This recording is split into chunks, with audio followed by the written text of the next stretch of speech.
Hello students, class 12th 9 chapter है। कल मैंने 11 चैप्टर पूरा करा दिया था क्योंकि 11.13 में समतल समीकरण है और समतल समीकरण आपके सिलेबस से हट चुके हैं। तो आज मैं नया अध्याय शुरू करने जा रहा हूँ जिसका नाम है अवकलन समीकरण। अवकलन समीकरण होता क्या है पहले सुनो। यदि किसी समीकरण में स्वतंत्र चर, परतंत्र चर एवं परतंत्र चर का अवकलन गुणांक विद्यमान हो तो उसे अवकलन समीकरण कहते हैं। स्वतंत्र चर का मतलब है जैसे कांस्टेंट वैल्यू 5 हो, 4 हो, 3 हो, सी हो, ए हो, ये स्वतंत्र चर है। परतंत्र चर मन का मतलब है जिसके संग वाई हो या एक्स हो, जिस फंक्शन में हो।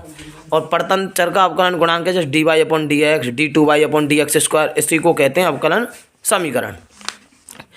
प्रश्न 1 से 10 तक के प्रश्नों में प्रत्येक अवकलन समीकरण की कोटि और घात को परिभाषित करना है। पहले मैंने देखो इनके आंसर भी नहीं लिखे हैं, पहले मैं बता देता हूँ कोटि और घात होती क्या है।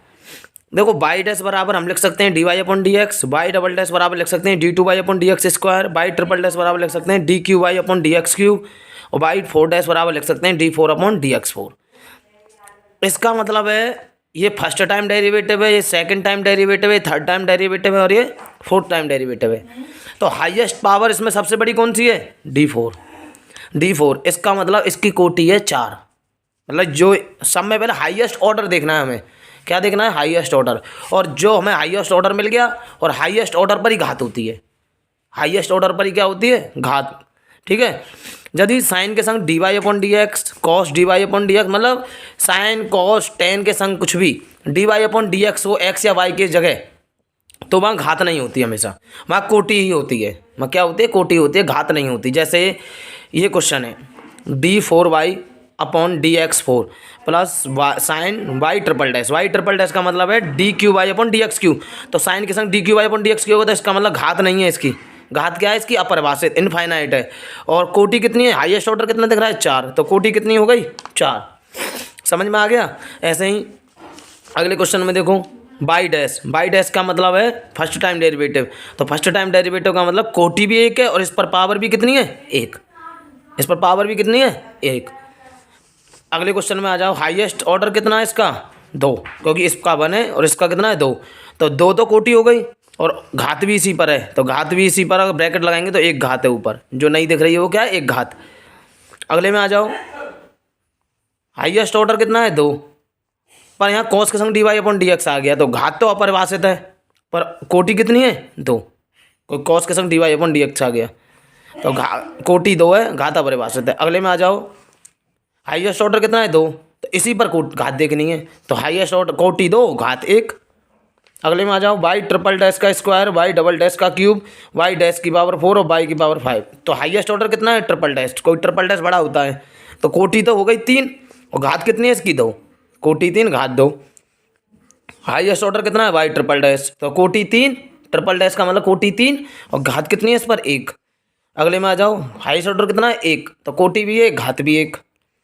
Y double dash plus y dash का स्क्वायर प्लस 2y। तो हाईएस्ट ऑर्डर कितना है इसका? Double dash. तो डबल डैश का मतलब कोटि 2 है, घात 1 है।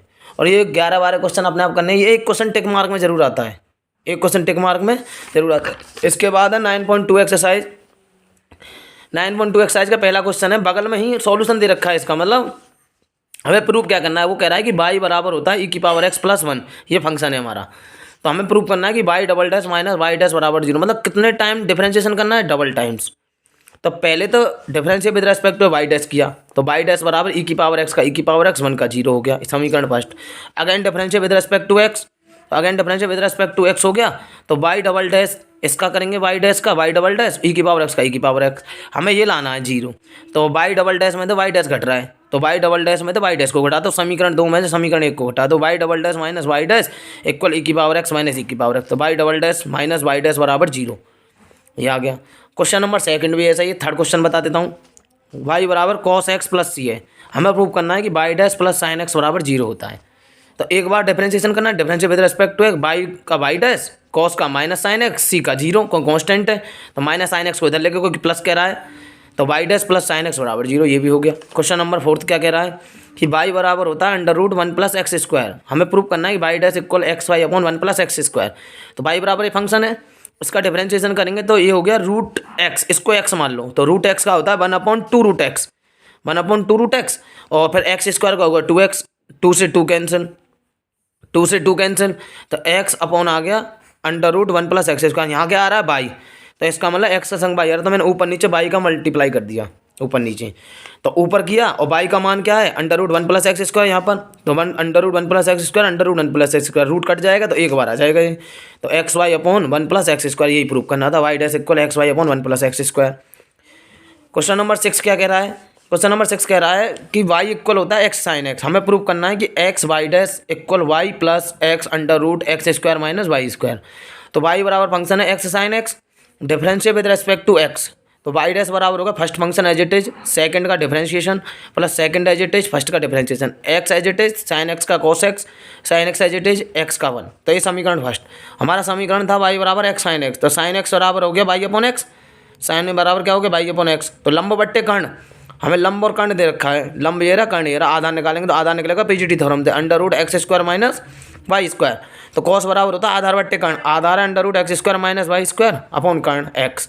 तो साइन एक्स और कॉस का मान समीकरण फर्स्ट में रख दिया, ये कॉस का मान रख दिया और ये साइन का रख दिया, एक्स एक्स कैंसिल, तो एलसीएम आ गया एक्स, एक्स का यहाँ मल्टीप्लाई हो जाएगा, x under root x square minus Y square plus y upon x. हमें क्या करना है, वाई डैश के मल्टीप्लाई में जा रहा है एक्स, तो एक्स को मल्टीप्लाई में पहुँचा दो, तो एक्स वाई डैश बराबर x under root x square minus Y square plus y, यही प्रूव करना था। ऐसे ही क्वेश्चन नंबर 9, ये एक्सरसाइज भी कंप्लीट है।